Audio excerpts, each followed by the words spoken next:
Fazendeiro solitário ia ser enforcado ao amanhecer, até uma viúva grávida aparecer e dizer pare. O sol nem tinha nascido ainda, e já tinha um homem com o pescoço dentro da corda.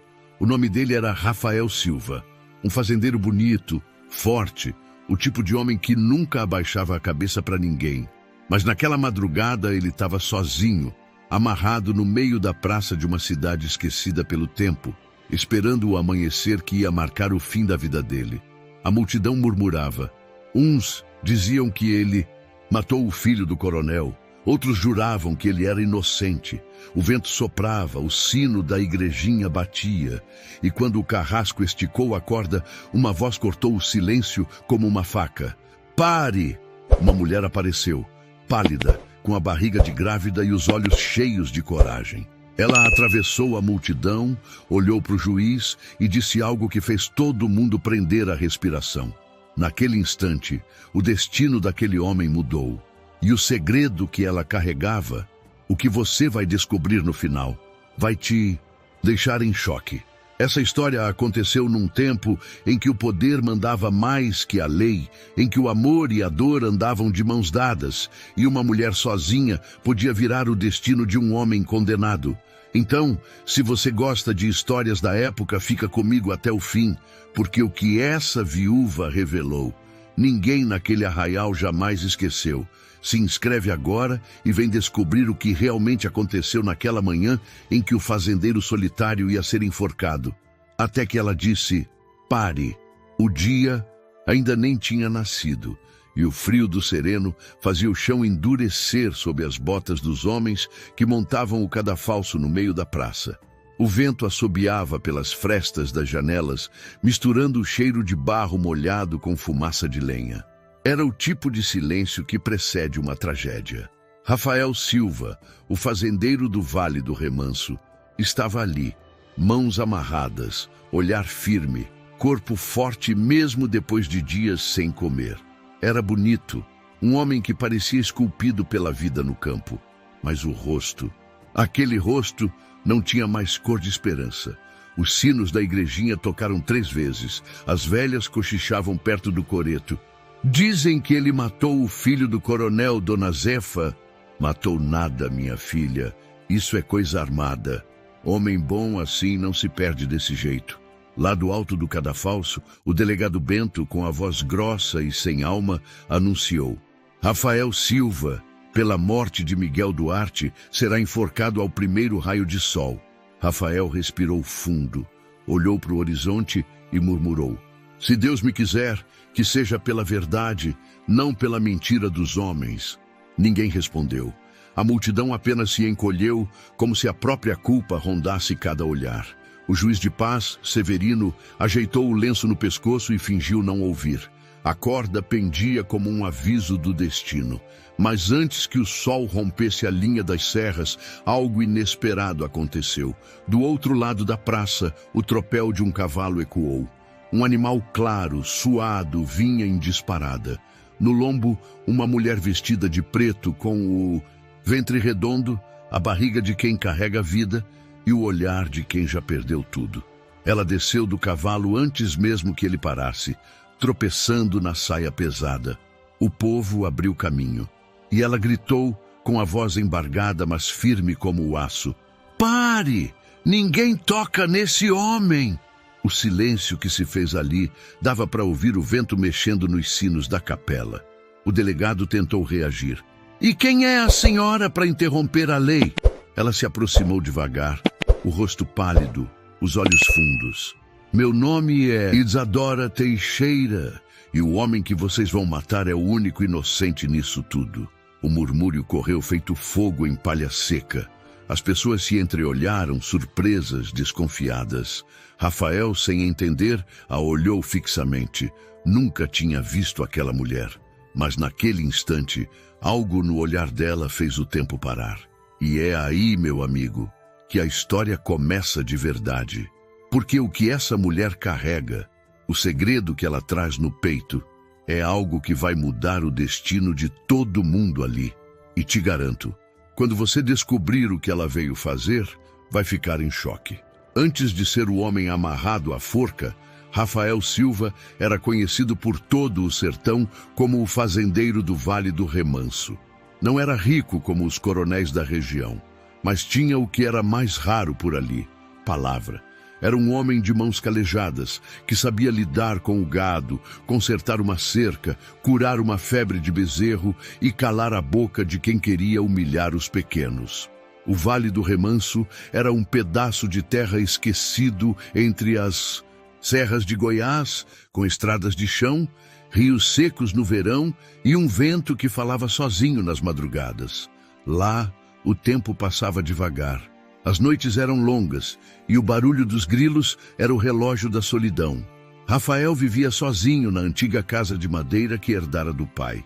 Tinha 30 anos e nenhum parente vivo. O pai, velho Severiano, morreu caindo do cavalo durante uma tempestade. A mãe, Dona Áurea, partiu pouco tempo depois de desgosto. E desde então, Rafael aprendeu a se calar. Os homens respeitavam ele. As mulheres o olhavam de longe e os poderosos, esses o temiam. Porque Rafael não se curvava para ninguém. Nem mesmo para o Coronel Duarte, dono das terras vizinhas e de metade da cidade. Certa vez, numa feira de gado, o coronel o advertiu. Você é jovem demais para achar que pode andar sem dono, rapaz. Nesse sertão, quem manda sou eu. Rafael respondeu firme, sem levantar a voz. Coronel, o senhor pode mandar nos seus bois, mas não nas minhas palavras. Esse foi o começo de uma rivalidade silenciosa. Desde aquele dia, o coronel passou a vigiar cada passo dele, mas a vida seguiu. Rafael cuidava do campo, montava o cavalo preto ao amanhecer e voltava ao cair do sol, sempre com o mesmo olhar de quem carrega um peso que ninguém vê. Às vezes, à noite, o peão mais velho da fazenda, Zé Amaro, o via sentado no alpendre, olhando para o nada. Patrão, o que o senhor tanto pensa aí sozinho? Rafael respondia baixo. Penso na vida que podia ter sido. E não foi. O velho sorria, triste. Todo homem do sertão tem um amor que o tempo levou, patrão. Rafael olhava o horizonte e dizia, o tempo leva o amor, Zé, mas deixa o vazio. E esse vazio tinha nome, Amália Vargas. Uma moça branca, de olhos claros, filha de um tropeiro que morreu devendo para o coronel. Rafael a conheceu no armazém da cidade, quando ela ainda ajudava a mãe a vender pão de queijo e farinha. Foi amor sem palavras, amor escondido. Mas o coronel, que também tinha interesse na moça, jurou que nunca deixaria aquele peão sem título se aproximar dela. E é aí que o destino começou a se torcer. Porque no sertão, quem desafia um coronel assina a própria sentença. E Rafael, sem saber, já tinha o laço do pescoço preparado há muito tempo. Só faltava o motivo. A noite em que Miguel Duarte, o filho do coronel, foi morto, seria apenas o estopim de uma guerra que começou anos antes. Uma guerra entre o poder e a verdade. Mas o que ninguém sabia, e você vai descobrir comigo, é que o caminho da inocência de Rafael passa por uma mulher que chegou na hora certa e que carrega um segredo capaz de mudar tudo. E antes da gente continuar, me conta aqui nos comentários, de que cidade você está assistindo essa história? Quero muito saber até onde o sertão do Vale do Remanso está chegando hoje. Quando Isadora Teixeira gritou, pare, o tempo pareceu suspender o ar. As maritacas fugiram do telhado da igreja, o sino balançou sozinho e até o vento se calou. O povo inteiro virou o rosto para ver aquela mulher, pálida, cansada, mas com uma força que vinha de dentro da dor. Ela trazia um vestido preto, pesado, cheio de poeira da estrada. Os cabelos loiros desbotados pelo sol caíam soltos sobre os ombros. Nos braços, marcas de quem carregava o mundo sem ajuda. E na barriga, uma vida por nascer. O delegado Bento foi o primeiro a quebrar o silêncio. A senhora enlouqueceu? Isso aqui é um julgamento, não é lugar para uma mulher se meter. Isadora o encarou firme. Julgamento? Isso aqui é assassinato, delegado. E o senhor sabe disso melhor do que ninguém. O murmúrio cresceu. Rafael, amarrado à forca, observava cada palavra, sem entender o que aquela mulher queria. Nunca a vira antes, mas havia algo nela, um ar familiar, um olhar que não o acusava. O juiz Severino pigarreou, tentando impor ordem. Se tem algo a dizer, diga logo, antes que o sol nasça e a sentença se cumpra. Isadora respirou fundo e subiu no tablado. As botas dela batiam de leve na madeira úmida. Ela ficou lado a lado com Rafael, e por um segundo os olhos dos dois se encontraram. Foi o primeiro instante de humanidade que aquele homem teve em dias. Ela falou com a voz trêmula, mas cheia de verdade. O homem que vocês vão matar não matou ninguém. E se o fizerem, estarão enterrando a última chance de justiça que esse lugar ainda tem. O delegado riu debochado. E desde quando a senhora, uma viúva, entende de justiça? Ela abaixou os olhos por um momento. Quando voltou a falar, a praça inteira se curvou no silêncio. Porque foi o meu marido que começou tudo isso. O povo murmurou de novo. Uns deram um passo à frente, outros recuaram. Rafael tentou falar. Seu marido? Quem era ele, dona? O nome dele era Augusto Teixeira. Ele era contador do Coronel Duarte. O nome soou como trovão. O coronel, que assistia de longe, empalideceu. O povo conhecia o nome. Augusto era o homem que cuidava das contas do coronel, o mesmo que desapareceu sem deixar vestígios meses antes da morte. De Miguel, o filho do coronel. Isadora continuou. Meu marido descobriu coisas, documentos, promessas, dívidas. Ele me contou pouco antes de morrer que tinha algo muito grave acontecendo. E que, se um dia esse fazendeiro aqui fosse acusado de algum crime, era para eu vir e falar. O delegado se aproximou, o rosto vermelho. A senhora está mentindo. Isso é teatro para salvar bandido. Mas ela não recuou. Olhou para ele com firmeza e respondeu. Mentira é o que o senhor vem sustentando há meses, delegado. Eu sei o que o senhor fez com o corpo do meu marido. Eu sei que ele não desapareceu. Foi enterrado com pressa, nas terras do coronel. Um grito abafado ecoou da multidão. Rafael cerrou os punhos. E por que só agora aparece, dona Isadora? Ela se virou para ele, os olhos marejados. Porque demorei para entender que a coragem também nasce do desespero. Quando soube que iam te enforcar, percebi que o mesmo erro que levou meu marido ia levar você. O juiz bateu o bastão na mesa, improvisada. Chega, não tem prova, não tem papel, não tem testemunha, e o sol já está nascendo. Isadora levantou o queixo, tirou um pequeno envelope amassado do bolso do vestido e ergueu no ar. Tem sim, excelência. Isso aqui é a letra do coronel, e é o começo da verdade. A multidão prendeu o fôlego. O coronel, pálido, fez sinal para um dos capangas. Mas antes que alguém se movesse, Rafael deu um passo à frente. E pela primeira vez, desde que fora preso, sua voz ecoou forte. Deixem ela falar. Isadora o encarou. E naquele instante, entre dois destinos arruinados, nasceu um laço invisível. Dois estranhos ligados por uma dor que o tempo ainda não explicou. E o que estava naquele envelope seria apenas o início da reviravolta que mudaria o destino de todos. A praça do vilarejo, que antes parecia uma simples reunião de curiosos, agora fervia em vozes, empurrões e medo.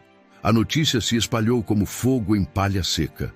A viúva do contador do coronel tinha interrompido a execução. Mas trazia papéis que podiam mudar tudo. Os homens tiravam o chapéu, as mulheres cochichavam e as crianças, de longe, olhavam curiosas.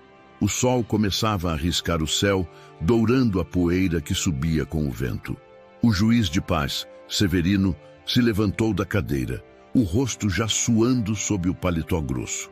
Ele queria terminar logo com aquilo antes que a confusão saísse do controle. Silêncio! Silêncio! Gritou ele, batendo o bastão de madeira na mesa improvisada. Vamos resolver isso conforme a lei. Dona Isadora, entregue os papéis para mim. Mas Isadora não se moveu.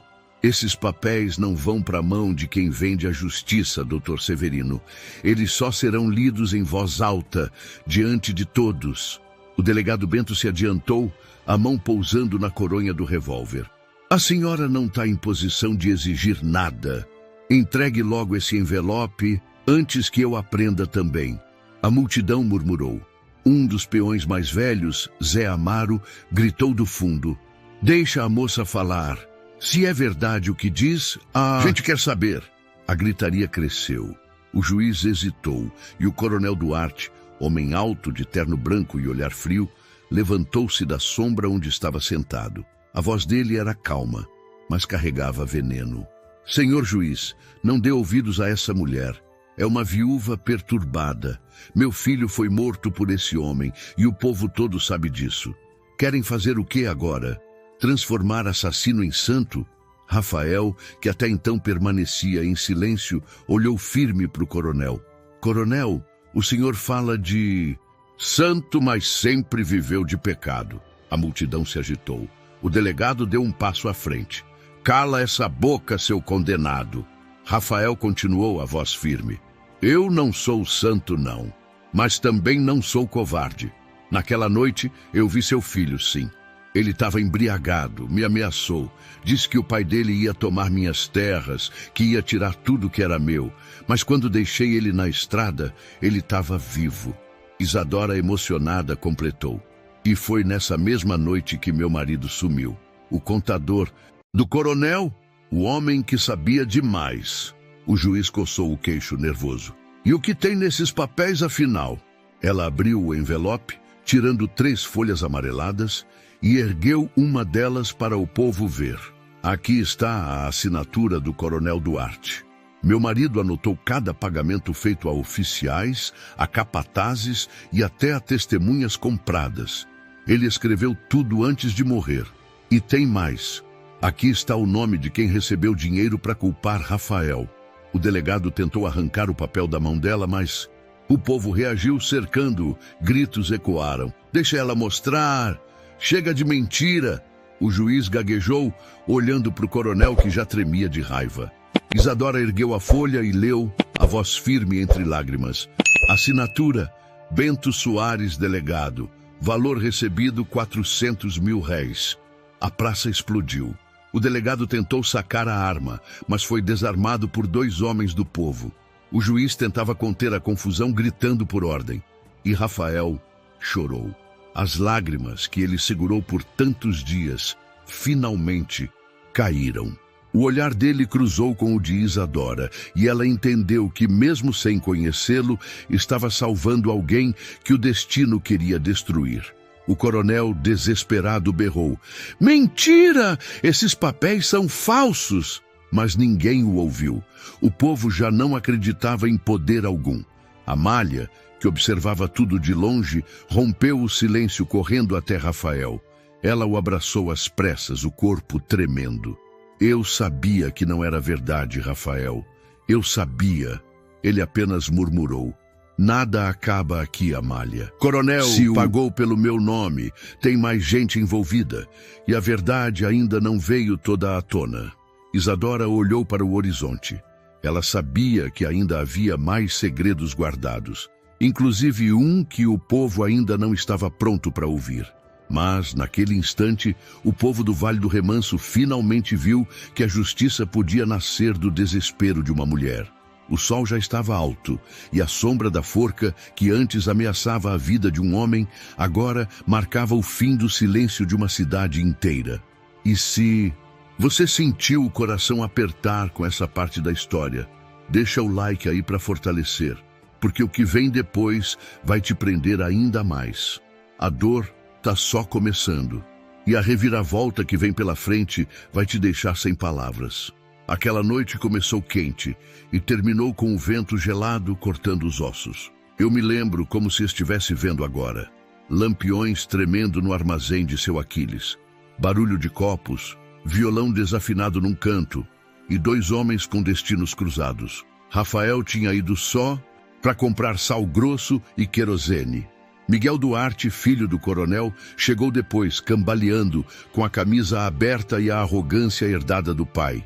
Encostou no balcão, derramou cachaça e riu alto demais. E aí, fazendeiro do Remanso? Já preparou a cerca para quando meu pai tomar suas terras? Ele provocou. Rafael não mordeu a isca. Pegou o troco, virou-se para a porta. Vai para casa, Miguel, tá bêbado e falando besteira. Miguel bateu a mão na mesa. Besteira é achar que você manda em alguma coisa. Hoje a gente acerta. O armazém inteiro parou. Seu Aquiles coçou a cabeça, sem coragem de se meter. Rafael deu de ombros. Saiu. Miguel foi atrás, tropeçando nos próprios passos. Na estrada de chão, os dois andaram até o açude, onde a água refletia um céu sem lua. Havia uma lamparina pendurada num galho, balançando de leve. Rafael parou, encarou o rapaz. Fala logo, Miguel. O que você quer de mim? Quero paz e sumir deste lugar. Miguel respirou fundo, mas sóbrio. Meu pai me prendeu numa vida que não é minha. Fiz dívida de jogo com Walter, aquele capataz miserável. E tem mais. Me meti onde não devia. Rafael franziu a testa. Que conversa é essa? O contador do meu pai, Augusto Teixeira, me mostrou o papel que devia ficar escondido. Coisa suja, compra de gente, dívida com quem usa farda. Eu ia levar esses papéis para longe e recomeçar, mas alguém está me seguindo. O vento, de repente, trouxe um cheiro leve de lavanda. Não era perfume de tropeiro. Era cheiro de gente fina, de gabinete, de gravata. Rafael percebeu a sombra perto da mata. Um homem alto, capa escura, chapéu baixo. Os passos no barro eram curtos, calculados, sem pressa. Tem alguém aí? Rafael gritou. A sombra não respondeu. Só se aproximou o bastante para que um brilho de metal surgisse e sumisse, como um piscar de faca. Miguel ficou pálido. É hoje... Rafael deu um passo à frente, abrindo os braços. Quem quer falar, fala limpo. Se vier de tocaia, vai voltar na maca. Foi quando um terceiro som cortou a noite. Esporas batendo devagar. Outra pessoa se aproximou pela trilha do curral. O coração de Rafael disparou. Miguel, sai de perto da água, ele disse. Tarde demais. A pancada veio por trás, seca no pescoço de Rafael. Ele caiu de joelhos, as luzes do mundo se apagando. Ouviu um corpo lutando, um grito engolido, o barulho do açude engolindo lama e sangue. Quando recobrou os sentidos, a lamparina estava no chão, o pavio vivo ainda, e Miguel jazia a 2 passos, a camisa aberta, o peito manchado. O cabo da faca, que antes era de couro escuro, brilhava limpo, como se alguém tivesse passado a manga para apagar as marcas. Rafael não tocou no corpo. Ajoelhou, olhou ao redor. O silêncio pesava. Foi então que viu, meio enterrada na beira da água, uma abotoadura de prata com um desenho de balança. Coisa de gente de gabinete, não de curral. Ele guardou no bolso, levantou-se zonzo e correu. Na curva da estrada, cruzou com o delegado Bento vindo sozinho, sem lanternas. Nem guarda, tarde para passeio, delegado, Rafael disse arfando. Bento soltou um meio sorriso. Eu poderia perguntar o mesmo. O que você está fazendo tão suado, fazendeiro? Miguel está ferido, precisa de ajuda. Ah, é? Bento virou o cavalo com calma exagerada. Então vamos ver. Voltaram ao açude. O corpo já não estava no mesmo lugar. Alguém arrastara Miguel para a margem mais funda, onde o barro apaga os rastros. Rafael sentiu o estômago embrulhar. Bento assobiou baixo, quase contente. E não é que o herdeiro do coronel deu azar? Não foi azar, foi tocaia. Rafael rosnou. E não fui eu. Quem disse que eu perguntei? O delegado respondeu seco. Perto dali, a lamparina caída mostrava pegadas diferentes. Uma bota grande de solado quadrado, outra de salto fino, provavelmente de sapato de cidade. Antes que Rafael pudesse falar, os capangas do coronel chegaram trazendo cordas. Bento tomou a frente. Prendam o fazendeiro. Foi visto brigando com o morto. É o suficiente. Rafael tentou tirar a abotoadura do bolso, mas Bento foi mais rápido. O que é isso? Perguntou, arrancando o objeto. Prova de que gente importante esteve aqui. Bento analisou a prata, a balança gravada e deu um sorriso curto. Besteira. Coisa caída do seu bolso, isso some no relatório. E sumiu mesmo. Na cadeia, horas depois, Mateus, o médico da vila, apareceu para limpar o corte na cabeça de Rafael. Quem fez isso em você? Não vi o rosto, senti o cheiro. Lavanda. Coisa de homem que trabalha limpo por fora e sujo por dentro. Mateus sustentou o olhar.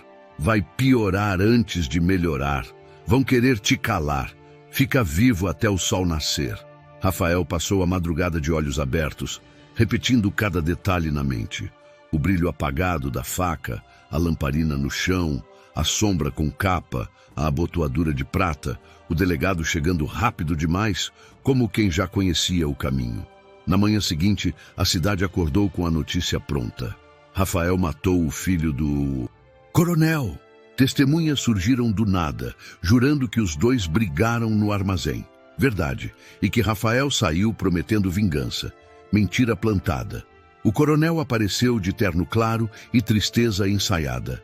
Eu sempre disse que esse homem não prestava. O juiz Severino assinou os papéis às pressas. O delegado Bento sorriu sem mostrar os dentes e o povo, com medo, aceitou a história como se fosse destino. Mas a noite deixou sinais. E sinal é coisa que não se cala. Aquela abotoadura, o perfume de lavanda, as duas pegadas, uma de curral, outra de gabinete, e a mão que limpou o cabo da faca. Tudo isso continuava vibrando na cabeça de Rafael como um sino que não para. Foi por isso que, quando Isadora apareceu diante da forca, ele reconheceu o fio invisível que ligava as histórias. O contador desaparecido, os papéis proibidos e uma morte feita para parecer briga de bar. Nada daquilo nasceu do acaso. E a dor que ia afundar um homem começou, ali, a aproximar destinos que jamais se encontrariam sem sangue no caminho. A noite do crime passou, mas o efeito dela não. E é a partir dessa memória que o coração da história acelera, porque o amor, a fome de justiça e os segredos dos poderosos vão se chocar de um jeito que ninguém na cidade está preparado para aguentar. O sol já tinha passado do meio-dia quando Rafael foi levado de volta à cela. O corpo cansado e a alma em pedaços. As palavras de Isadora ecoavam na cabeça dele como marteladas.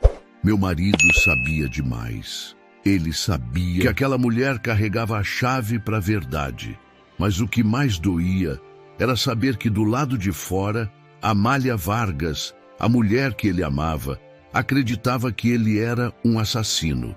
Amália morava com a mãe, Dona Estefânia, numa casinha simples perto da venda do seu Aquiles. Depois da morte do pai, as duas sobreviviam costurando para a cidade. Ela era moça de fala mansa, pele alva e olhos claros, tão puros que pareciam refletir a tristeza do sertão. E era justamente essa doçura que conquistara Rafael, anos antes, quando ele ainda acreditava que o amor podia vencer qualquer coisa.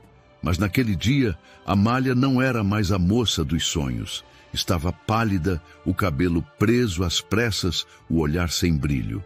Quando soube que o homem que amava estava preso, o coração dela se dividiu entre a fé e o medo.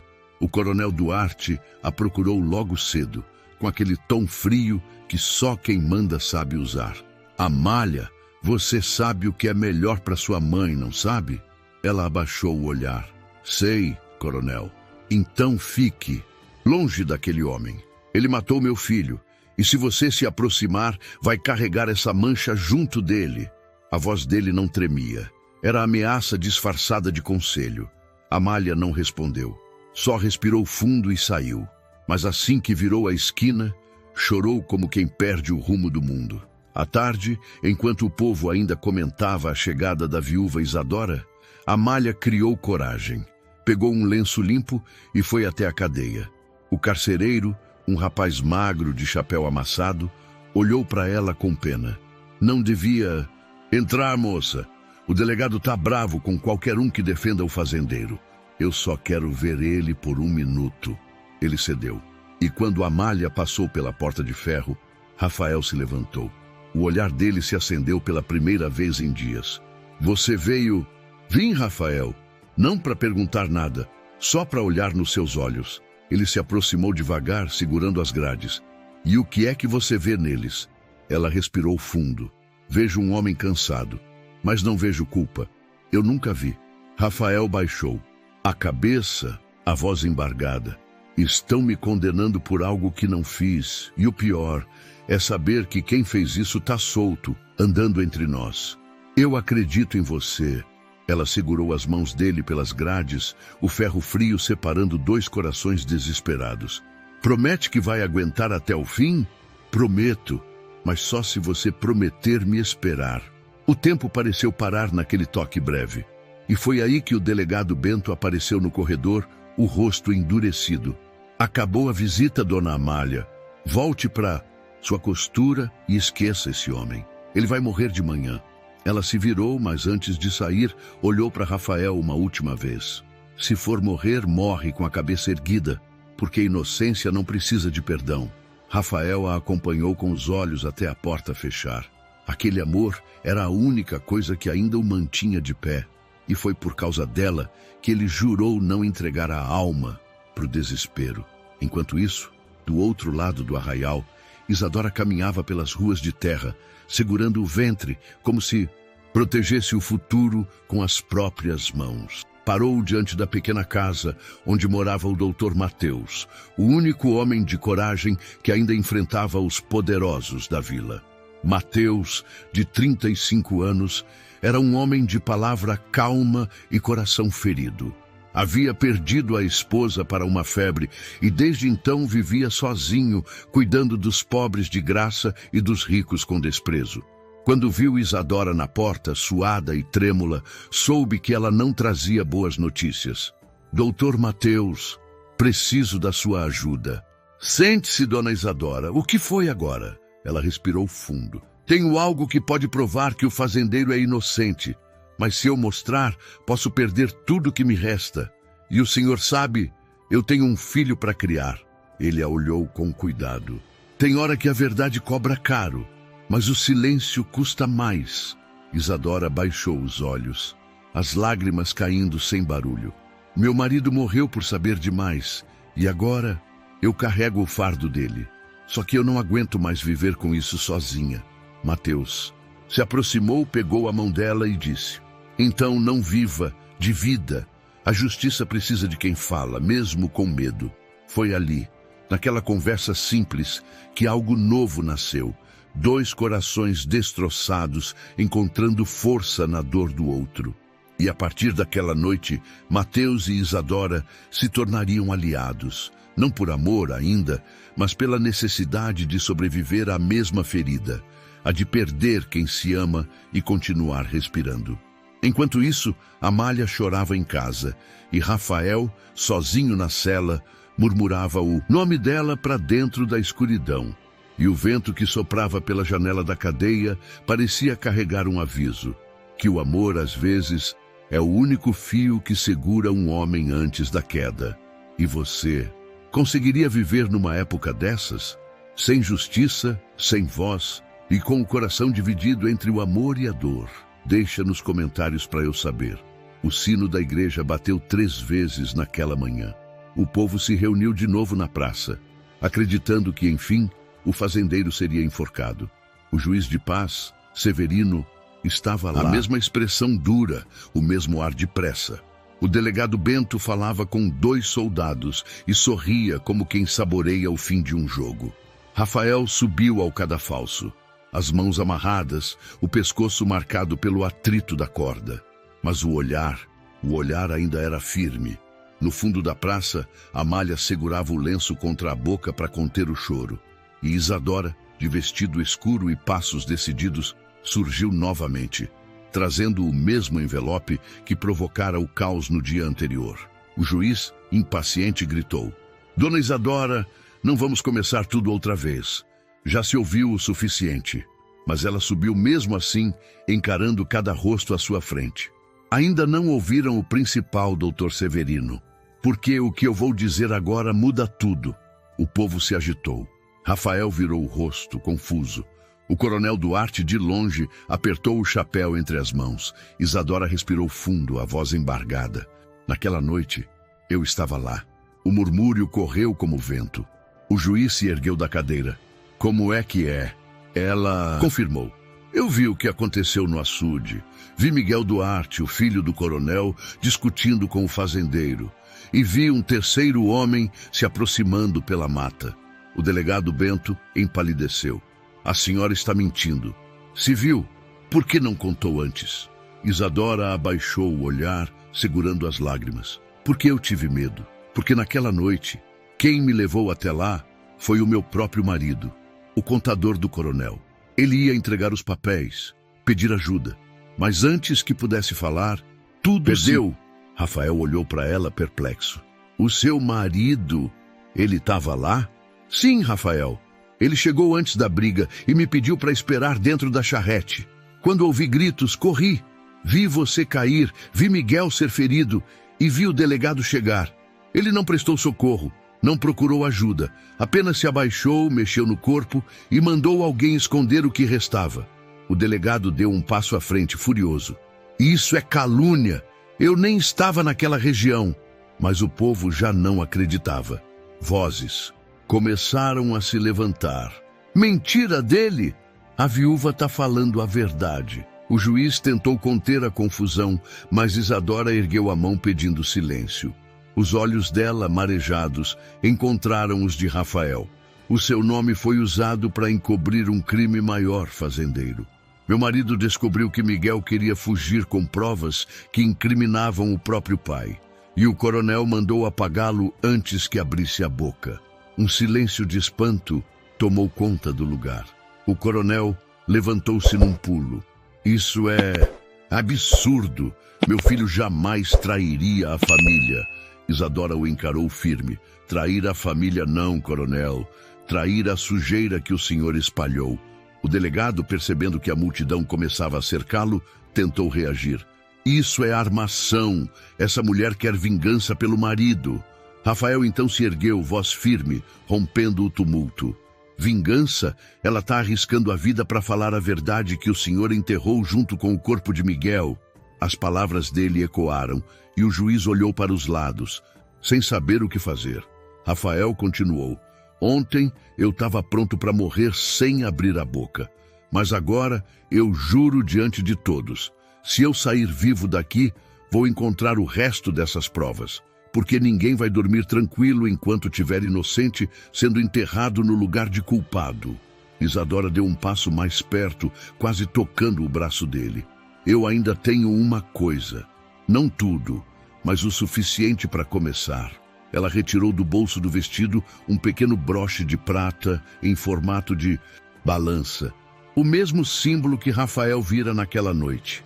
Meu marido guardava isso como lembrança do homem que o contratou para falsificar contas. Disse que se algo acontecesse, essa marca entregaria quem estava por trás. Rafael empalideceu. Eu vi isso, no chão no açude. Tinha uma igual. É a mesma. O juiz, intrigado, perguntou. E de quem seria essa peça? Isadora hesitou por um instante. E então, com a voz firme, respondeu. Do senhor, do próprio juiz Severino. A praça mergulhou num silêncio mortal. Os olhos se voltaram para o homem que há minutos batia o bastão, exigindo respeito. O juiz empalideceu, tropeçou um passo para trás. Isso é um absurdo. Eu nunca... Mas o povo já não precisava de mais nada. O símbolo da balança, que devia representar justiça, agora era prova de corrupção. Amália, entre lágrimas, segurou a mãe. Rafael respirava fundo, sentindo pela primeira vez que o peso da corda no pescoço começava a afrouxar. Mas o perigo ainda estava longe de terminar, porque quando a verdade começa a sair, os poderosos fazem de tudo para enterrá-la de novo. E o que Isadora acabara de fazer, naquele momento, era muito mais que uma confissão. Era o primeiro passo de uma guerra em que ninguém sairia inteiro. O sol subia devagar sobre o Vale do Remanso, iluminando rostos que, pela primeira vez, enxergavam a podridão por trás das fardas e dos títulos. Mas a esperança ainda era frágil, e a noite seguinte traria um preço alto para todos que ousaram desafiar o silêncio. A praça ainda fervia quando o juiz Severino, pálido como vela, mandou encerrar a sessão às pressas. Voltaremos ao assunto quando houver serenidade. A voz falhou no meio da frase, mas serenidade não existia mais naquele pedaço de mundo. Isadora desceu do tablado amparada por Mateus, o médico. O povo abria caminho, dividido entre a coragem recém-nascida e o medo antigo. Rafael, com a corda ainda marcando o pescoço, foi empurrado de volta à cela. Amália caminhou ao lado dele, sem tocar, como quem escolta um pedaço do próprio coração. No corredor úmido da cadeia, Mateus fechou a porta da sala de curativos, baixou a lamparina e falou baixo. Dona Isadora, aquilo que a senhora disse em público bota sua vida na mira. Tem mais documentos?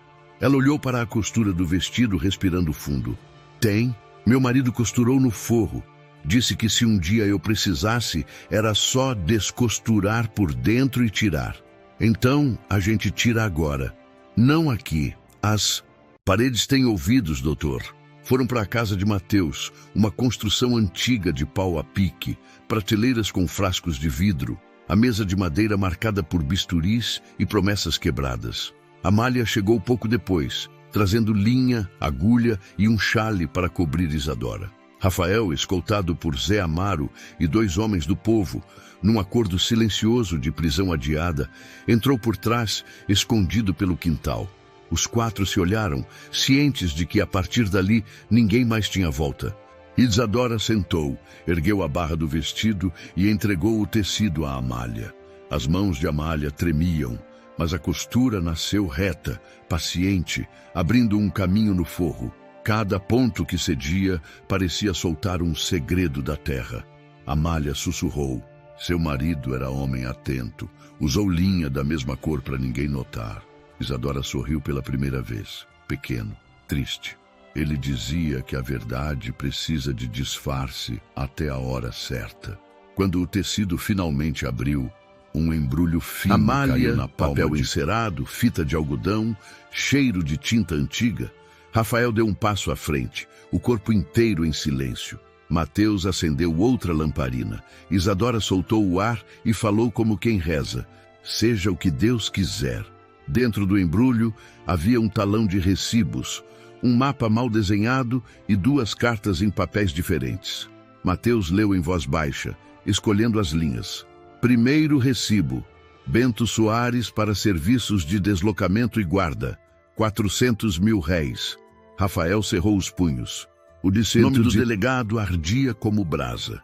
Segundo, Walter Capataz, pela condução de gado excedente, sem registro de imposto, 200 mil réis. Amália ergueu os olhos. Gado excedente? Isso é roubo. É mais que roubo, respondeu Mateus. É rota de escoamento clandestina.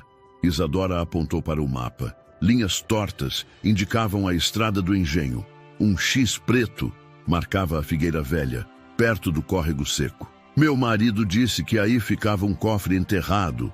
Ele nunca teve coragem de mexer, porque precisava provar primeiro quem dava as ordens. Rafael tocou o papel com a ponta do dedo, como quem evita acordar uma cobra. Se esse cofre existir, a cidade muda de dono. As 2 cartas eram diferentes. A primeira, escrita às pressas, tinha o garrancho de Miguel. Se eu sumir, procurem o contador. O senhor sabe do que estou falando. Não posso mais carregar isto sozinho. Perdoe. O peso do silêncio caiu sobre todos. Rafael fechou os olhos. A lembrança da lamparina no chão voltou inteira. A segunda carta tinha caligrafia elegante, tinta mais escura, frase polida demais para um homem do campo. Reorganizar-se-ão os testemunhos. O fazendeiro reagiu. Será fácil. Não errem desta vez. Assinatura incompleta. Só iniciais. SP.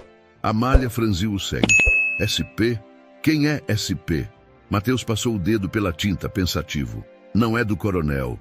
Ele assina o nome por inteiro, com orgulho. SP pode ser alguém que se esconde atrás de formalidade. Gente de gabinete, gente de fórum. Isadora apertou o broche de prata da balança que trouxera da praça. A balança também aponta para onde não olhamos. Antes que dissessem outra palavra, batidas violentas no portão. Abertura pela lei! A voz era de um dos soldados do delegado. Mateus apagou as lamparinas num gesto rápido. Rafael apontou para a janela. Pelo fundo. Agora. Amália guardou as cartas no espartilho. Isadora enfiou o talão de recibos dentro do mesmo forro recém-aberto e prendeu com alfinetes. Mateus empurrou Rafael para o quintal. Pule o muro, siga a vala do córrego. Eu seguro. O portão cedeu. 2 soldados e o próprio Bento entraram com botas sujas e a lei torcida no coldre. Consultinha noturna, doutor. O delegado sorriu no escuro. Ou cirurgia de palavra. Mateus manteve a voz baixa. Casa de médico recebe gente ferida. O senhor não é bem-vindo. Sou sim, a convite de quem manda. Bento acenou e os soldados reviraram as gavetas. Cadê o fazendeiro? Cadê a viúva?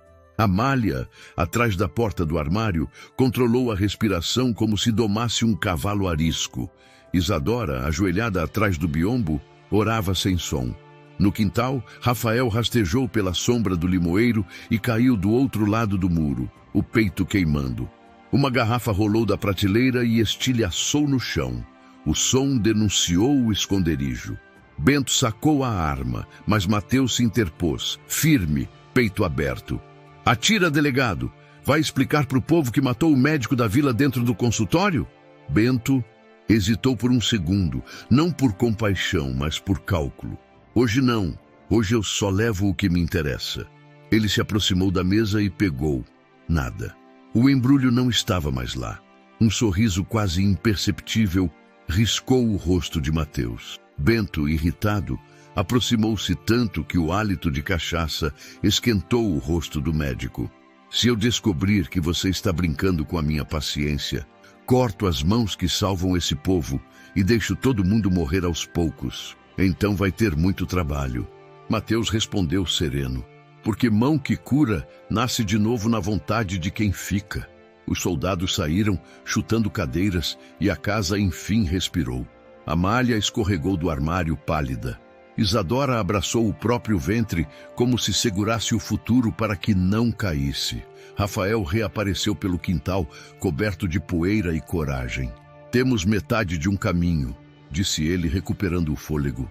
As cartas, os recibos, o mapa. Falta abrir a figueira. Mateus assentiu. Hoje à meia-noite. Menos olhos, mais estrelas. E se a gente estiver certo, o que sair da terra vai enterrar o sossego dos poderosos. Isadora encostou a testa na madeira da porta, exausta. Meu marido dizia que a verdade é pesada. Agora eu entendo. Rafael se aproximou, sem tocar, respeito e gratidão misturados. O peso não é só seu, Isadora. A partir de agora, a gente carrega junto. Amália olhou para os 3. O amor, a dor e a coragem na mesma sala. E encontrou a própria voz. Seja o que for que a gente achar debaixo daquela figueira, vai mudar a vida de todo mundo. E se for preciso, eu mudo a minha também. Lá fora, a noite nasceu como um lençol escuro cobrindo o vale do remanso. Dentro da casa, 4 destinos aprenderam a andar no mesmo passo. A cidade dormiria sem saber que antes do amanhecer, o chão abriria a boca para cuspir segredos que jamais foram feitos para ver a luz. E você já se inscreveu no canal? Vem muita história da época que você vai amar. À meia-noite, chegou silenciosa, cobrindo o vale do remanso com um véu pesado de neblina. A lua, escondida por nuvens, dava à paisagem um ar de espera, como se até a terra soubesse que algo importante ia acontecer. O som dos grilos misturava-se ao trote distante de um cavalo e o ar cheirava a terra molhada. Rafael, Isadora, Amália e Mateus seguiam em silêncio pela estrada do engenho. Ninguém falava. O medo era grande demais para caber em palavras. A cada passo, o vento mexia nas folhas da figueira velha, o ponto marcado no mapa de Augusto Teixeira. Ali, segundo as anotações, estava escondido o cofre com os documentos que poderiam provar toda a corrupção do coronel e do juiz. Rafael desceu do cavalo primeiro. Ajoelhou-se diante da raiz grossa da árvore e começou a cavar com as próprias mãos, como se tirasse o passado da terra. Mateus ajudou, usando uma pá enferrujada. Amália e Isadora iluminavam com lamparinas, as chamas tremendo no vento. O som do ferro batendo em metal ecoou. Rafael parou, suado, o peito arfando. Tem algo aqui. Puxaram juntos. O cofre apareceu coberto de ferrugem, pesado. Isadora levou as mãos à boca. Meu Deus, ele não mentiu. Mateus forçou o trinco com um canivete. O barulho do cadeado se partindo pareceu um trovão. Dentro havia maços de papéis, contratos, recibos e cartas seladas. Mas o que mais chamou a atenção foi uma pasta de couro com o nome SP, gravado em dourado. Rafael folheou os documentos. Compra de terras por valor irrisório. Assinatura do coronel. Selo do... Mateus completou a voz trêmula. Esses papéis provam que o coronel comprava as próprias fazendas leiloadas por dívidas falsas e que o juiz assinava para legalizar o roubo. Isadora se encostou à árvore, o rosto sem cor. Meu marido morreu por causa disso. Rafael a olhou com respeito. E agora vai descansar em paz. Mas Amália, que até então ficara em silêncio, apontou para o fundo da pasta. Tem mais uma carta aqui. Está com o selo do coronel. Ela abriu devagar e leu em voz baixa.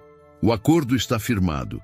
Após o julgamento, a viúva receberá a casa prometida e a terra será passada em nome do herdeiro do contador como compensação. O ar pareceu desaparecer por um instante. Todos olharam para Isadora. Ela estava imóvel, o olhar perdido. Mateus, com cuidado, perguntou: Você sabia disso? Ela demorou a responder. Sabia e não sabia. O coronel me fez jurar que, se eu ficasse calada, meu filho teria um pedaço de chão para crescer, que eu não passaria fome. Eu aceitei, porque na época eu não tinha mais ninguém. Rafael se levantou, limpando as mãos de terra. Então a sua recompensa era o silêncio. Era a sobrevivência, respondeu ela, a voz embargada. Mas agora, se eu falar, perco tudo. Perco a casa, o sustento, a única segurança para o meu filho. E se eu calar, você morre, Rafael. O silêncio que seguiu foi pesado. Amália aproximou-se dela, pousando uma mão sobre o ombro. Nenhuma mãe é covarde por tentar proteger o filho. Mas às vezes a coragem que salva vem quando a gente perde o medo de perder. Isadora chorou sem barulho. O vento soprou forte, apagando uma das lamparinas. Mateus, num tom calmo, disse: A decisão é sua, mas saiba que, se ficar calada, esse povo vai continuar morrendo de injustiça e seu filho vai crescer num mundo igual ao que matou o pai dele. Ela respirou fundo, o rosto voltado para o chão. Eu não sou santa. Fiz o que pude para sobreviver, mas não aguento mais viver com essa culpa. Rafael olhou para ela com firmeza. Então vamos juntos. Ninguém vai carregar isso sozinho. De repente, o estalo seco de um galho interrompeu a conversa. Lá na estrada, sombras se moviam. Cavalos, capangas do coronel. Mateus apagou a última lamparina. Descobriram a gente. Rafael pegou o cofre nas costas, o peso enorme. Para a cidade, se esses papéis chegarem nas mãos certas, eles caem antes que o sol nasça. A fuga começou. O grupo correu pela estrada de terra, o som dos cascos se aproximando. Os gritos dos homens ecoavam no escuro. Peguem o fazendeiro! Matem o médico! Tragam a mulher viva! Isadora tropeçou, mas Mateus a levantou pela cintura. Amália segurava o mapa contra o peito. Rafael, suando, carregava o cofre como quem carrega o destino de todos. Os tiros começaram. O céu, antes quieto, se encheu de relâmpagos. E enquanto corriam, Isadora olhou para o alto e murmurou: Augusto, eu quebrei o juramento, mas cumpri a promessa. No meio da correria, Rafael gritou: Promessa? Entre lágrimas e fôlego curto. Meu marido disse que, se eu conseguisse salvar um inocente, mesmo perdendo tudo, seria como dar a vida de volta a ele. Essa é a minha recompensa. O grupo desapareceu na curva do vale, sumindo entre a neblina e o som dos cascos. Atrás deles, a fúria dos poderosos. À frente, a única esperança de justiça. E naquele instante, cada um entendeu que a verdade tem preço e que a redenção, muitas vezes, é paga com o próprio futuro. A madrugada chegou carregada de chuva fina e trovões. O grupo se abrigou numa velha casa abandonada nas margens do Rio Seco, conhecida como Rancho das Almas, um lugar que o povo dizia ser assombrado por vaqueiros que morreram na seca de anos atrás. Mas naquela noite, ninguém ali temia a assombração. O que eles temiam era o vivo, os poderosos, os homens da lei que matavam com papel e farda. Rafael, exausto, colocou o cofre sobre uma mesa quebrada. Isadora se sentou no canto, o vestido molhado colado à pele, o ventre se movendo com o peso da respiração. Amália ajudava Mateus a limpar o corte que ele tinha no braço, feito por um dos tiros que passaram raspando durante a fuga. O som da chuva batendo no telhado era o único consolo que restava. Eles vão rastrear a gente até aqui, disse Rafael olhando para a janela. Mas se esses papéis chegarem ao padre Justino, talvez a verdade ainda respire. Mateus limpou o sangue do braço e respondeu com calma. O padre é justo, mas não é forte. O coronel manda até na missa. Então a gente precisa de mais que fé, completou Rafael. Precisa de coragem. Isadora levantou o olhar, o rosto cansado, mas firme. Coragem eu tenho, só não tenho mais tempo. Eles vão me caçar e se me pegarem viva vão querer o que eu sei. E eu não vou entregar. Amália se aproximou, pousando a mão sobre a dela. Você não está sozinha, nenhum de nós está. Rafael olhou para as duas mulheres e por um instante percebeu o que o destino tinha feito. 4 pessoas que nada tinham em comum, unidas pela dor. A perda, o amor, a culpa, a justiça, tudo se misturava ali, como a água que escorria pelas frestas da casa. Mateus rasgou um pedaço da camisa e fez um curativo improvisado. Rafael, eu fico com o cofre. Se te pegarem, vão querer matar você primeiro. Eu e Isadora seguimos até a igreja. Amália, você volta para o vilarejo. Faz o povo saber o que aconteceu. A verdade tem que se espalhar antes que seja apagada. Rafael balançou a cabeça. Não vou deixar vocês sozinhos. Isadora o encarou. Você vai sim. Já salvou minha vida e a do meu filho. Agora deixa eu salvar a sua. O fazendeiro respirou fundo. Aquela mulher que ele mal conhecia tinha mais coragem que qualquer homem armado do sertão. E ali, diante dela, ele entendeu que a dor não destrói, ela transforma. Amália pegou um pedaço de papel e escreveu algumas linhas. Vou esconder isso na venda do seu Aquiles. Se eu não voltar, alguém vai achar. Rafael segurou a mão dela por um instante, o olhar preso no dela. Você vai voltar, eu prometo. Ela sorriu de leve. Promete? Depois de tudo o que prometeram para nós e nunca cumpriram? Ele respondeu com firmeza. Prometo, porque minha palavra é a única coisa que o mundo ainda não me tirou. O vento bateu forte, abrindo uma das janelas. O estalo fez todos se virarem ao mesmo tempo. Por um instante, o medo voltou a dominar. Mas não era ninguém, apenas o passado tentando entrar. Isadora encostou-se na parede e falou quase em oração. Meu marido dizia que a verdade só vale se for compartilhada, que um segredo guardado é como uma semente enterrada em pedra, nunca floresce.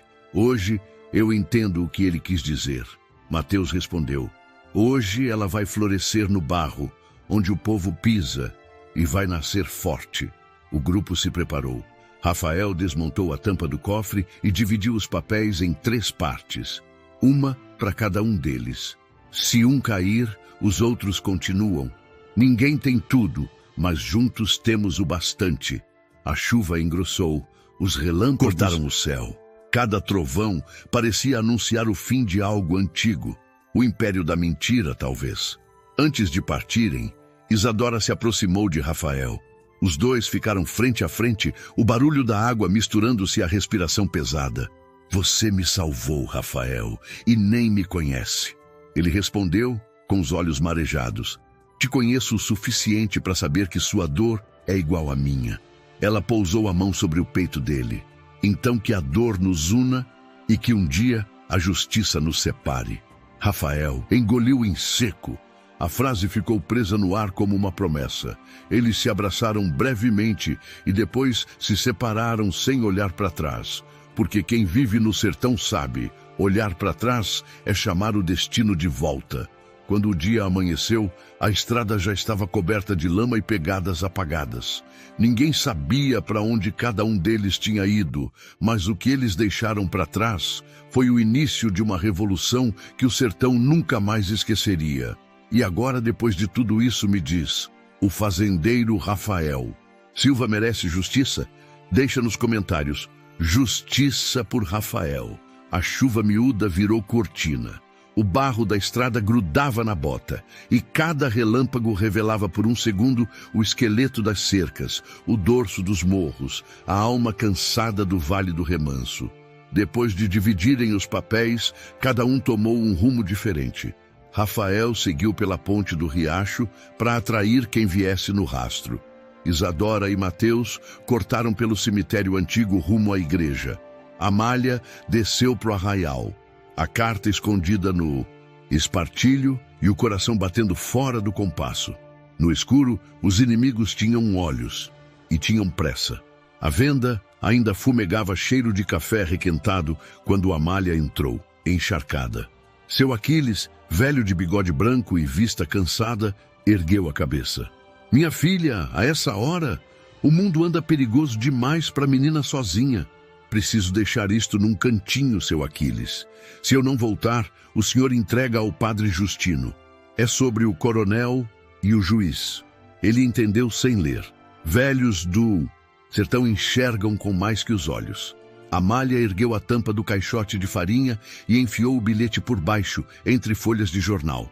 Foi quando Walter, o capataz do coronel, empurrou a porta com o ombro. Chapéu baixo, capa molhada, olhar que não aprende a sorrir. Noite longa para costureira, hein? Amália segurou o ar. Vim comprar linha. A chuva levou o resto. Walter fez um gesto de quem não acredita, mas finge. 2 homens apareceram às costas dele. Seu Aquiles pigarreou alto. Se é... compra, paga primeiro. Senão, porta da rua é serventia da casa. Walter se aproximou do balcão, os olhos em Amália. Linha, eu deixo para amanhã. Hoje eu vim buscar notícia. No instante em que ele virou a cabeça, seu Aquiles bateu o pilão no chão. O estrondo distraiu os capangas. Amália escorregou por trás das prateleiras e subiu a escada estreita para o sótão. Lá de cima, atravessou o forro por uma portinhola e caiu no telhado de telhas quentes de chuva. Correu curvada, silenciosa, até sumir no escuro. Walter ainda subiu 2 degraus, mas o velho lhe fechou a passagem com o corpo. A escada tá podre, homem. Se cai, eu não pago caixão. Walter recuou, irritado. O coronel não paga caixão, paga silêncio. Isadora e Mateus entraram pelo fundo do cemitério, onde o mato alto dava abrigo, até para quem não quer se esconder. A barriga de Isadora apertava sob o vestido encharcado. Tá doendo? Perguntou Mateus atento. É dor de quem carrega 2 vidas, a minha e a dele. Pelas cruzes tortas, alcançaram a porta lateral da igreja. O padre Justino, homem magro, olhar limpo, abriu com medo e fé misturados. Filhos, a cidade está aos gritos. O que é que vocês trouxeram? Mateus pôs os papéis sobre o altar de madeira escura. Trouxemos a chance de salvar um inocente e de derrubar quem brinca de Deus. O padre leu rápido, um relâmpago iluminando as linhas tortas. Engoliu seco. Isso condena o coronel e quem dá a bênção para os crimes dele. Condena o juiz? Severino, completou Isadora baixa. O padre puxou o missal e apontou para a imagem oca de Santo Expedito, o santo das causas urgentes. Dentro dele cabem folhas. Não é bonito, mas é seguro. Estavam escondendo o 3º maço quando a porta principal arrombou. Bento, o delegado, entrou com 3 homens e a lei torta pendurada no coldre. Amém? Ele sorriu sem dente. Ou seria amém para farsa? Mateus se pôs entre Bento e Isadora. Casas de Deus são de silêncio. Silêncio Menos tem hoje. é o que... Bento ergueu a arma. Cadê os papéis? O padre deu um passo à frente, tremendo de coragem. Foram queimados. Chegaram tarde. Bento farejou a mentira. Fez sinal. Os homens viraram bancos, rasgaram toalhas, derrubaram castiçais. Um tiro estourou alto. A bala acertou o vitral. Estilhaços choveram como gelo colorido. Chega! Mateus gritou. Eu tenho o que você quer. Ele ergueu apenas um pacote, o menor. Bento arrancou como urubu. Abriu ainda ali. Eram recibos velhos, os menos importantes. O delegado sorriu, satisfeito pelo próprio engano. Sabia que o médico tinha dedos de ladrão. No caos, Isadora escorregou para o confessionário, empurrando o maço principal para a cavidade da imagem do santo. O padre fechou a portinhola com um empurrão de fé. Bento se virou, a arma apontada. Acabou a missa, todo mundo para fora. Quando Mateus tentou alcançar Isadora, outro estampido explodiu. A bala passou raspando o rosto dele e abriu um risco quente de sangue perto do olho. Isadora gritou. O padre segurou-a pelos ombros. Vivo, minha filha! Ele está vivo! Bento recuou, satisfeito com o medo que deixava. Amanhã a forca canta e a cidade aprende a calar. Enquanto isso, Rafael galopava sozinho pela ponte estreita do riacho, deixando rastros para o inimigo seguir. O cavalo preto bufava vapor no frio. Na cabeceira da ponte, uma sombra se destacou. Era Walter. Atrás de mim, capataz. Rafael falou sem descer do cavalo. Atrás da sua teimosia, afiou a voz. Walter, volta pra cadeia. Vivo você ainda serve. Morto serve menos. Quem te manda? O coronel ou o juiz? Walter coçou o queixo, jogou a capa para trás. O aço de uma faca brilhou triste. Quem manda não aparece, mas assina SP. Não assina? O capataz piscou. A chuva bateu mais forte. Você sabe demais para um homem que devia morrer ao amanhecer. Rafael desmontou, tirou o chapéu e o largou no barro. Eu sei o bastante para deitar homem grande no chão. E o suficiente para perdoar quem só sabe obedecer. Walter avançou. A ponte virou ringue, madeira molhada, punho contra punho, joelho em costela, respiração curta. A faca riscou o ar. Rafael agarrou o pulso, torceu. O metal caiu com um som seco. 2 passos, um golpe. E o capataz foi ao chão, joelhos na lama. Acaba logo, fazendeiro, cuspiu Walter. Eu já tô mais morto que vivo. Rafael ofegou, as mãos tremendo de raiva e pena. Quem é SP? Walter fechou os olhos e sussurrou como quem entrega o último. É segredo. Severino Pires. O nome do juiz de paz caiu como raio seco. Rafael deu um passo atrás, sentindo a verdade encaixar como pedra numa funda. Levanta, vai embora. Hoje eu não mato peão de recado. Walter recolheu a própria vergonha. Pegou a faca com a outra mão e sumiu sob a chuva, ombro curvado, destino sem futuro. De volta à sacristia, Mateus pressionava o pano no rosto, o sangue escorrendo perto do olho. Isadora segurava sua mão com força. Dói? Dói menos do que perder o que a gente ama. O padre Justino colocou a mão sobre a cabeça dos dois. Os papéis ficam aqui, escondidos. Amanhã, antes da missa, eu os levo à cidade vizinha. Lá, o vigário tem parente na capital. A voz deles é mais alta. Amália chegou pela porta lateral. Roupa encharcada, cabelo grudado no rosto. O bilhete ficou. Se me pegarem, ele fala por mim. Rafael entrou por último. Lama até o joelho. O peito arfando. SP tem nome e sobrenome. Severino Pires. O padre fez o sinal da cruz no ar, como se desse absolvição à própria cidade. Ninguém comemorou. No sertão, alegria fora de hora chama desgraça. Amanhã cedo a praça vai ferver, disse Rafael. E se a gente errar um passo, morre gente que não merece. Então a gente não erra. Amália respondeu simples, firme. Relâmpagos se afastavam. A chuva virou fio. 4 rostos cansados se olharam e, sem palavra, firmaram um pacto. Levar a verdade até o último degrau, nem que a vida pendesse por um fio de corda. Na rua, botas batiam compassadas. A cidade se mexia sem dormir. O nome do juiz corria de boca em boca, mas ninguém sabia quem ia cair primeiro. Do lado de dentro, a fé guardava papéis numa imagem de santo.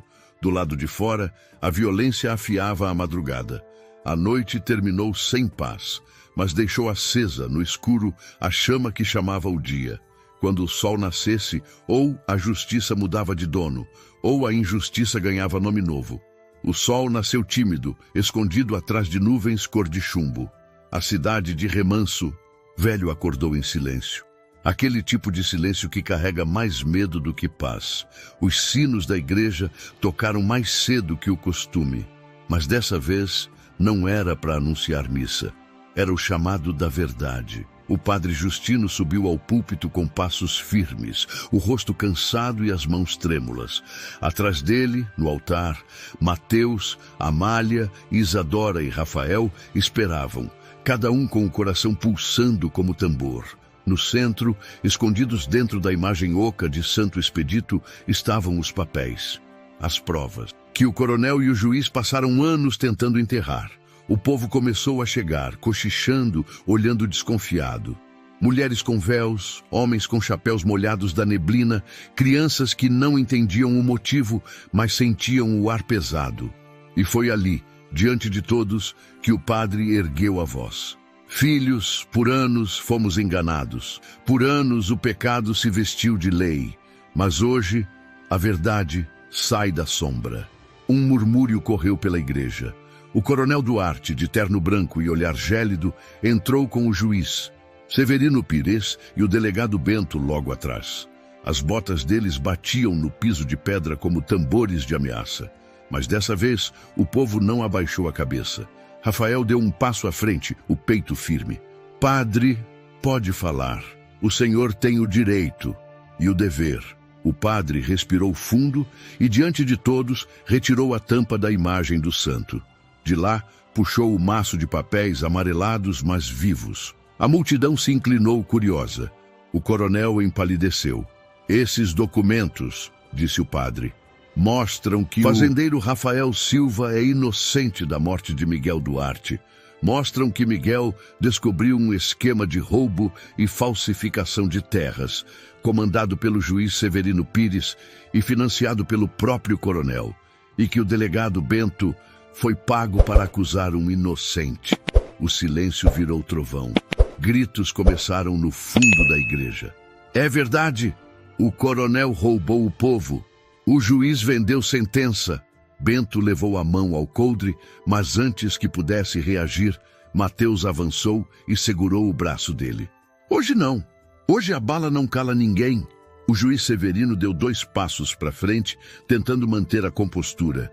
Esses papéis não significam nada, são falsos, manipulados. Isadora o encarou, os olhos marejados. Falsos. Reconhece essa assinatura, doutor? É sua. E esse selo aqui, ela apontou, é do seu gabinete. O coronel, suando, tentou sair, mas o povo fechou as portas. Homens e mulheres se colocaram na frente da saída. Ninguém sai! Gritou alguém. O medo virou raiva, e a raiva virou coragem.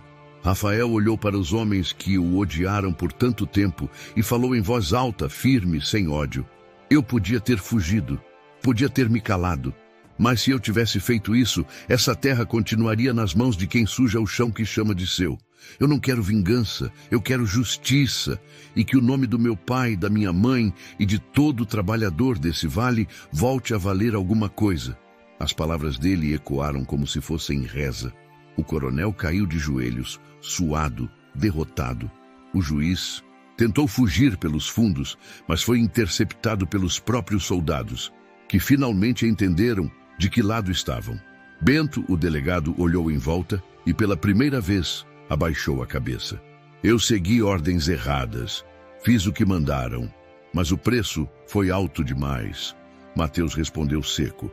A consciência cobra juros, delegado, e a sua está atrasada há anos. O padre, então, ergueu os papéis e disse: o nome de Rafael Silva está limpo perante Deus e perante os homens. O povo aplaudiu, alguns chorando, outros ajoelhados. Amália se aproximou de Rafael, as lágrimas caindo sem pressa. Você está livre, Rafael. Ele olhou para ela e sorriu, mas o sorriso veio triste. Livre, sim, mas quebrado por dentro. A liberdade vem, mas leva um pedaço da alma junto. Isadora, com a mão sobre o ventre, olhou para o céu e murmurou: Augusto, meu amor, o que você começou, hoje terminou. O padre fez o sinal da cruz sobre ela. Mateus, o rosto marcado de sangue seco, colocou a mão no ombro de: a justiça venceu. Mas o sertão nunca esquece o preço da verdade. E assim, com o nascer do sol, o Vale do Remanso viu o dia em que o poder caiu de joelhos e o povo levantou a cabeça. Mas aquele amanhecer tinha gosto agridoce, de vitória e de luto. Porque mesmo quando o bem vence, o coração dos justos nunca sai inteiro. E vocês amam histórias emocionantes da época como essa? Deixa nos comentários. Amo histórias da época, pra gente trazer mais dessas para vocês. Depois que o sol rasgou as nuvens e o povo do Remanso aplaudiu o nome de Rafael. Parecia que a paz finalmente ia se sentar à mesa com eles. Mas o sertão tem o costume de cobrar caro até pela verdade. E a justiça, quando vem, nunca chega sozinha. Sempre traz o peso do que foi perdido no caminho. Nos dias seguintes, o coronel Duarte foi levado para a cadeia. O juiz Severino Pires, o homem das iniciais SP, tentou fugir para a capital, mas caiu do cavalo na estrada e foi achado morto, com o rosto coberto de lama. O delegado Bento entregou o distintivo e desapareceu da cidade sem deixar rastro. E o Vale do Remanso voltou ao silêncio. Rafael não voltou à fazenda de imediato. Passava os dias ajudando o padre e Mateus a reparar os estragos da igreja. À noite, sentava-se no alpendre, olhando o campo escurecer, e o vento trazia a lembrança da forca que quase o levou. Ele ainda sentia o nó no pescoço, mesmo sem a corda. Certa tarde, enquanto ajudava a consertar o telhado da sacristia, Amália apareceu com um cesto de comida. O sol batia de lado no rosto dela e por um instante o tempo pareceu parar. Trouxe pão e queijo. E sossego, se o senhor quiser, disse ela sorrindo. Rafael desceu da escada devagar, limpou o suor e respondeu: sossego é coisa que o vento leva, mas o cheiro do seu pão, esse fica. Ela riu, mas o riso veio triste. Desde o julgamento, o povo me chama de valente. Mas coragem, Rafael. É quando a gente age com medo mesmo assim. E eu ainda tenho medo. Medo de quê? De perder de novo. O amor, a esperança, o que sobrou da vida. Ele se aproximou devagar. A gente já perdeu tanto que agora só resta recomeçar. E recomeçar, Amália, é a forma mais bonita de desafiar a dor. Enquanto os dois trocavam aquele olhar de recomeço lá fora, o sino tocou. Mateus vinha correndo pela rua de terra, a batina suja, o rosto aflito. É Isadora, está em trabalho de parto. Rafael e Amália correram para a casa dela. A chuva fina começava outra vez, como se o céu lembrasse que naquele vale alegria e dor sempre vinham juntas. Quando chegaram, Isadora estava deitada, o rosto pálido, apertando a mão de Mateus. Vai ficar tudo bem, ele dizia, tentando conter o tremor na voz. Mas o sangue no lençol dizia o contrário. Rafael segurou a mão dela. Fica firme, Isadora. Você venceu coisa pior. Ela respirou fundo, os olhos marejados. Eu venci a mentira, Rafael. Mas o corpo já cansou da verdade. O parto foi longo, e quando o choro do bebê ecoou, o alívio veio com de sal e lágrimas. Mas Isadora já não respondeu. Os olhos dela estavam abertos, fixos no teto, e um sorriso calmo descansava no rosto. O padre fez o sinal da cruz. Partiu em paz, cumpriu a missão. Rafael pegou o bebê no colo. O menino era pequeno, mas o olhar era igual ao da mãe. Firme, profundo, como quem já nasceu sabendo demais. Vai se chamar Esperança, disse Rafael, porque foi isso que ela deixou para nós. Amália chorava em silêncio. Mateus, sentado ao lado, segurava o crucifixo e murmurava. Ela deu a vida pela verdade, e a verdade agora respira. Nos dias que seguiram, a cidade ergueu uma pequena cruz no alto do morro, com o nome de Isadora Teixeira, e aos pés uma inscrição simples. A mulher que salvou um inocente e fez o sertão lembrar o que é justiça. O tempo passou. O vale voltou a florescer. Rafael cuidava da fazenda, Amália da costura e do menino Esperança, que crescia correndo pelos campos com o mesmo sorriso sereno da mãe. Mateus, médico, virou lenda viva, o homem que enfrentou coronel e juiz com nada além da fé e de uma ferida no rosto. Certa manhã, anos depois, Rafael subiu o morro com o menino pela mão. O sol nascia devagar, pintando o campo de ouro. Ele parou diante da cruz e disse: ela acreditou que a dor podia unir as pessoas. E tinha razão. A gente é prova disso. O garoto olhou para ele e perguntou: ela está no céu, tio Rafael? Tá. E o céu dela é aqui, nesse chão onde a gente planta, luta e ama. Rafael sorriu, o vento batendo no rosto. Aquele homem que um dia seria enforcado, agora era lembrado como o fazendeiro que enfrentou o poder e devolveu dignidade ao povo. E no fundo, sabia que a dor de ontem foi o alicerce da paz de hoje. Porque no sertão, as histórias que começam com sofrimento são justamente as que terminam com esperança. E assim se encerra a história do fazendeiro Rafael Silva. O homem que morreu aos olhos da injustiça, mas renasceu no coração do povo do Vale do Remanso. Se você ama histórias emocionantes da época como essa, deixa nos comentários. Amo histórias da época. Os anos correram lentos no Vale do Remanso, e o tempo, com sua calma disfarçada, foi cobrindo o passado com o pó da rotina. Mas o passado, esse não morre nunca. Ele apenas dorme, esperando o momento certo de se levantar outra vez. Rafael agora era um homem de meia idade, o corpo ainda forte, mas o olhar carregava a lembrança da forca, do medo e da mulher que morreu para livrar. O nome dele, Amália, vivia ao lado dele, companheira fiel, de mãos calejadas e alma serena. Criavam Esperança, o filho de Isadora, como se fosse deles. Um jovem de 16 anos, esperto, justo e curioso demais para o gosto dos poderosos. Mateus ainda estava vivo, mas o rosto marcado pelo tempo e pela saudade. Era ele quem cuidava dos feridos, dos partos e das dores que a vida deixava pelo caminho. E foi justamente ele quem, certo dia, chegou ofegante à fazenda, trazendo um envelope amarelado pelo tempo. Rafael, chegou isto para você. Veio pelo correio da capital. Rafael limpou as mãos, estranhando. Para mim? Quem diabos lembraria de mim depois de tanto tempo? O médico entregou o envelope com cuidado. O selo trazia um brasão antigo. Justiça do Estado de Goiás. Dentro, havia uma carta escrita com letra firme e elegante. Rafael leu em silêncio.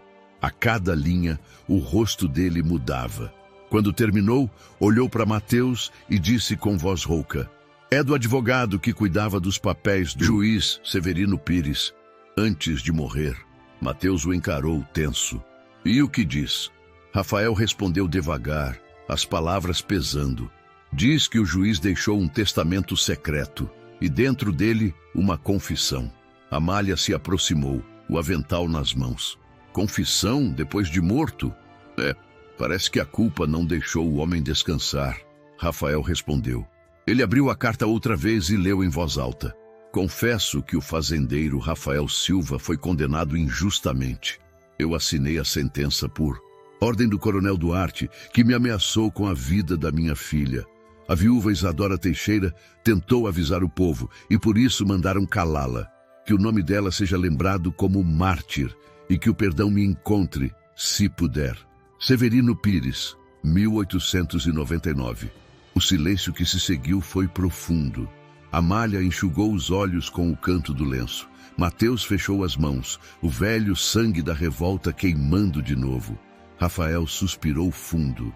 Ele morreu tarde demais. mas pelo menos a verdade morreu junto com ele. No entanto, a carta não estava sozinha. No envelope havia também uma escritura de posse de terras, as mesmas terras roubadas de dezenas de famílias da região. E embaixo, um nome escrito à mão: Esperança Teixeira Silva. Amália levou as mãos à boca. Ele deixou tudo para o menino? Rafael assentiu, ainda sem acreditar. Para o filho da mulher que morreu dizendo a verdade. Mateus deu um sorriso cansado. A justiça às vezes anda com muleta, mas um dia chega. Naquele mesmo dia, o povo se reuniu na praça. Rafael subiu no mesmo tablado onde quase foi enforcado anos antes. O sol caía devagar, tingindo o céu de laranja e poeira. O menino Esperança, agora rapaz, ficou ao lado dele, vestindo o chapéu que fora do pai de criação. Rafael ergueu a carta, a voz firme, o coração cheio.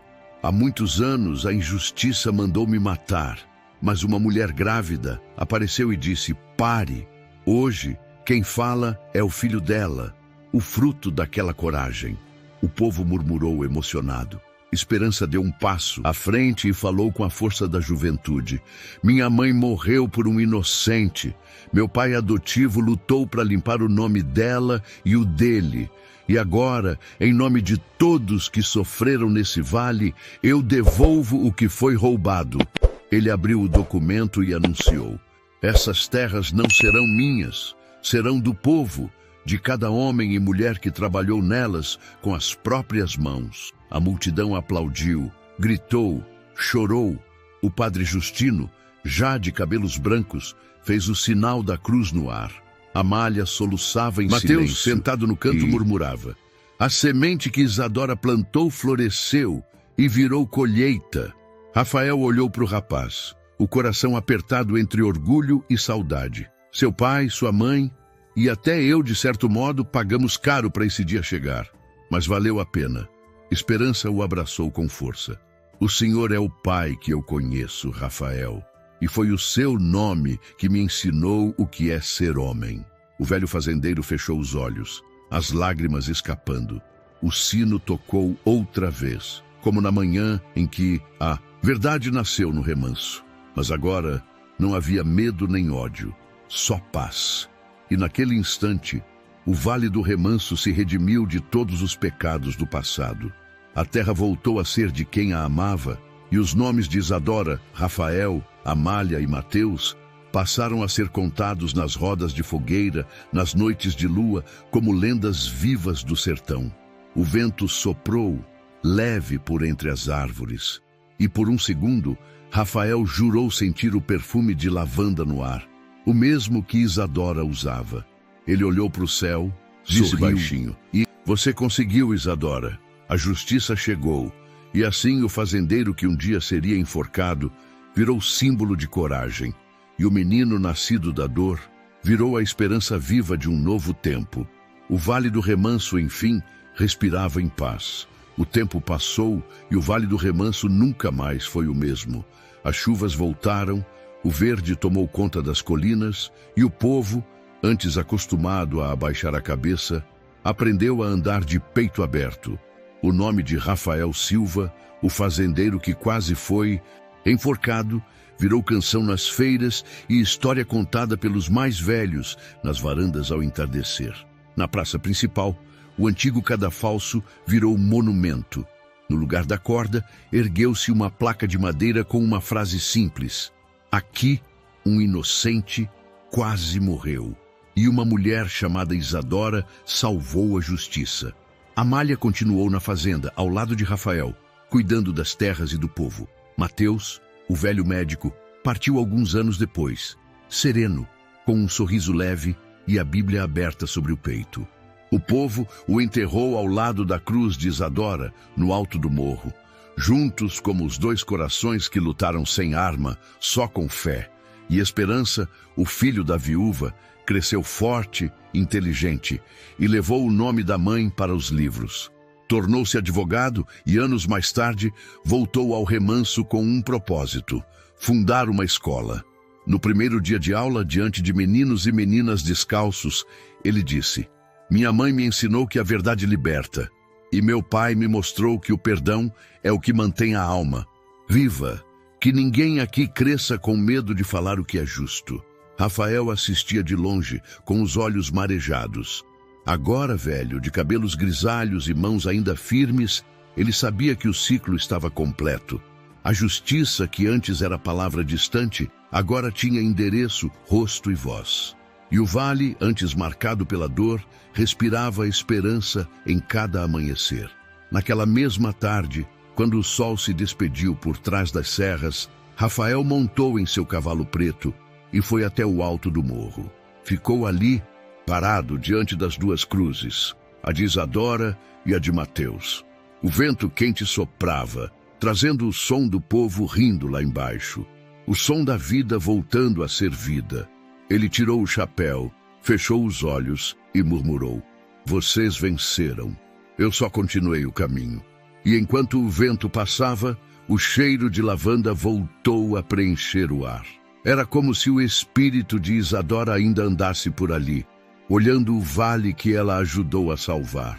Rafael sorriu, montou no cavalo e partiu, com o coração leve. Sabe que cumpriu um destino. O Vale do Remanso ficou em silêncio, mas um silêncio bonito, de paz. E assim terminou a história do homem que enfrentou a injustiça, da mulher que desafiou o medo e do menino que trouxe de volta a esperança. História de dor, de fé e de amor. História de um Brasil antigo, onde a coragem de poucos salvou o destino de muitos. E agora me conta, o que você achou desse final? Deixe a sua opinião aqui nos comentários. Quero muito saber o que sentiu com essa história. Se gostou, deixa o like, se inscreve no canal e compartilha esse vídeo para que mais gente conheça essa emoção do sertão. E não sai daí não. Já clica na próxima história que está aparecendo aí na tela, porque lá tem mais um destino marcado pela coragem, o amor e o tempo. Nos vemos lá.